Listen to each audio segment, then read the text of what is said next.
Welcome to my review of set 75387 boarding the Tantive IV. This set has 502 pieces and an age rating of 8+. Buying this set will set you back $55 or 70 Canadian. At the end of this video, we'll talk about whether or not it is worth the price.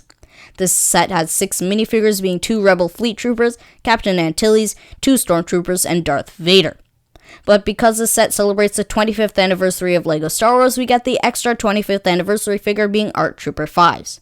The box art is amazing with the metallic blue greebling that you'll see on most sets celebrating the 25th anniversary this year, and on the back it showcases some of the play features. One thing that is interesting though is that the box art has the LEGO hallway inside the actual Tantive hallway from the movie, which is weird, but there really isn't a better way to do it.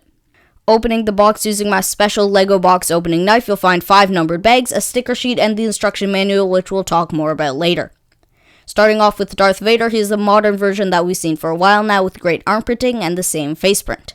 Next, we have the 2 regular Stormtroopers with the white hips, and these are once again nothing special or exclusive.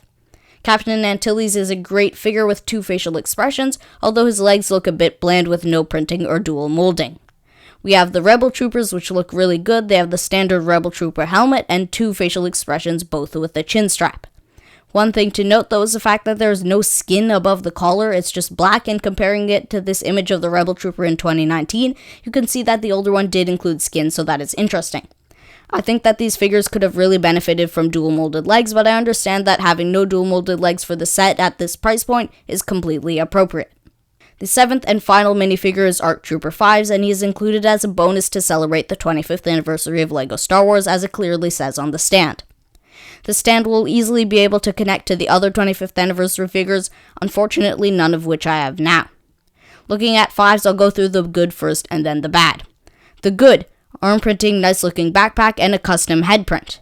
And then the bad: helmet holes, oversized ammo pouch, no cloth waist cape, no hairpiece if you want to display that nice head, the print on the helmet is way too far from the center, and the pauldron would have been a nice inclusion, but it's completely flat.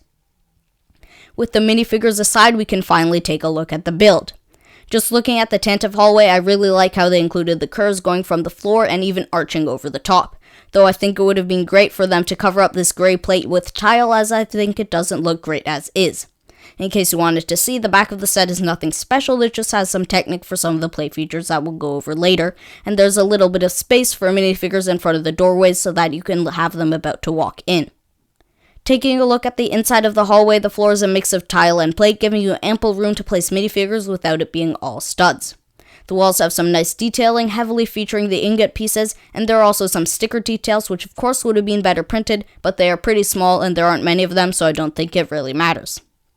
The door is actually printed because of the little space there is between the door and the wall when it opens. Speaking of the door, let's get into the play features. First up, I know it's not really a play feature, but we do have this clear cylinder here that you can prop up your figures to make it look like Darth Vader's force choking them, which is a bit dark for LEGO Star Wars, but I think it looks cool. Next, as you can see, we have some Technic pieces on the side, which when you turn them can knock the minifigures off of their positions, as if they're getting shot by blaster bolts or getting force pushed by Darth Vader. I think that this is a really cool play feature that should definitely be included in more sets. The next play feature is the ability to open the door so that Darth Vader and his Stormtroopers can get in. There are 2 ways to do this. The first one is this lever over here, which you just pull all the way down and the door will go from a regular closed door to a fiery opening so that it looks like the Empire has blown up the door. The second way is this lever over here, which does the exact same thing, but I actually find that this lever is a bit more hard to pull down and get to. I'm not really sure why LEGO decided to include 2 ways to open the door. Finally, we can attach 2 Technic pieces to the end here, so that if you get more than one Tantive hallway set, you can attach them together as it shows in the instruction manual at the back. Overall, this is a 9.5 out of 10 set. It would have been a 10, but it just has some flaws that really stand out.